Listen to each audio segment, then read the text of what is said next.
Hormonal পরিবর্তন, genetic কারণ, liver disease ইত্যাদি যোଗୁଁ ଚର୍ମରେ ଏପରି ଧଳା ଓ କଳା ରଙ୍ଗ ସୃଷ୍ଟି ହେଉଛି। ମେଲାଜମା ସାଧାରଣତଃ ଗାଲ, କପାଳ, ନାକ ଏବଂ ଓଠର ଉପର ଅଂଶରେ ବାଦାମୀ ବା ଧୂସର ରଙ୍ଗର ଦାଗ ସୃଷ୍ଟି କରେ। ମାତ୍ର ଲ୍ୟୁକୋଡର୍ମା ହାତ, ପାଦ, ଚେହେରା, ଯୌନାଙ୍ଗ ଏବଂ ଶରୀରର ବିଭିନ୍ନ ସ୍ଥାନରେ ସୃଷ୍ଟି ହୋଇପାରେ। ଏହି ଦାଗ ଚର୍ମର ବାହାର ଦାଗ ନୁହେଁ, ତେଣୁ ସେହି ଧଳା କଳା ଦାଗକୁ ମଲମ ଲଗାଇ ଦୂର କରିବାକୁ ଚେଷ୍ଟା କଲେ ତାହା ସମ୍ଭବ ନୁହେଁ। ଶରୀର ଭିତରେ ଘଟୁଥିବା ଯେଉଁ ସମସ୍ୟା ଯୋଗୁଁ ଲ୍ୟୁକୋଡର୍ମା ବା ମେଲାଜମା ସୃଷ୍ଟି ହେଉଛି, ସେହି ଅନ୍ତର୍ନିହିତ ସମସ୍ୟାର ସମାଧାନ ହେଲେ ଲ୍ୟୁକୋଡର୍ମା ହେଉ ବା ମେଲାଜମା ହେଉ ତାହା ଅତି ସହଜରେ ଦୂରୀଭୂତ ହେବ, ସେଥିରେ ସନ୍ଦେହ ନାହିଁ।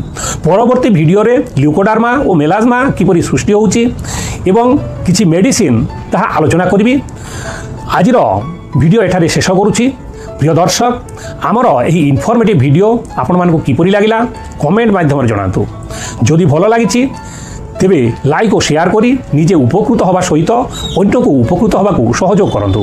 আউ আপনার যদি আমার চ্যানেলর নূতন দর্শক এবং এপরি ইনফরমেটিভ ভিডিও দেখা আপনার চাহুমান তেবে এই চ্যানেলটু সবসক্রাইব করতু। ধন্যবাদ।